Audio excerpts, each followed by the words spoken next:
మనుష్యుడు చూడండి, మనుష్యుడంటే ఎవరు? మహర్షి దయానంద సరస్వతి చెప్తున్నాడు. మనుష్యుడంటే ఏంటి?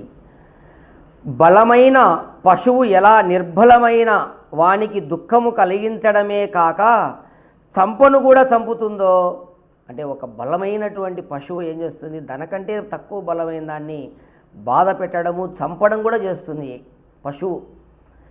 మనుష్య శరీరము పొంది కూడా అటువంటిది ఎవరు చేస్తారో చూడండి. అంటే పశువు ఆ పని చేస్తుంది, తనకంటే బలహీనులను ఇబ్బంది పెడుతుంది, అలాగే చంపుతుంది కూడా.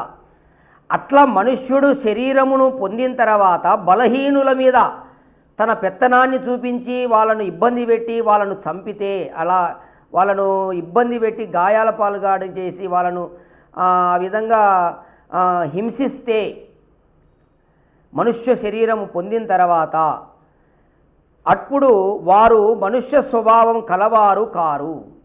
అంటే చూడండి, ఇక్కడ పశువు కూడా ఆ పని చేస్తుంది, తనకంటే బలహీనమైనటువంటి వాటిని హింసించడము, చంపడం చేస్తుంది, బాధ పెట్టడము.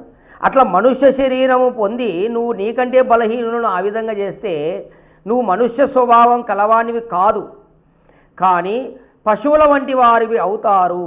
మరియు ఎవడు బలవంతుడై ఉండి నిర్బలులను రక్షించుతాడో అతడే మనుష్యుడు అనబడతాడు. చూడండి, ఇది మనుష్య శరీరానికి, మనుష్య శరీరము పొంది మనుష్యుడు అనబడడానికి అర్థం. అంటే మనము బలంగా ఉన్నప్పుడు మనకంటే బలహీనులైనటువంటి వారిని, అలాగే అజ్ఞానులను, అవిద్యలో ఉన్న వారిని వాళ్ళను బాగు చేయాలి.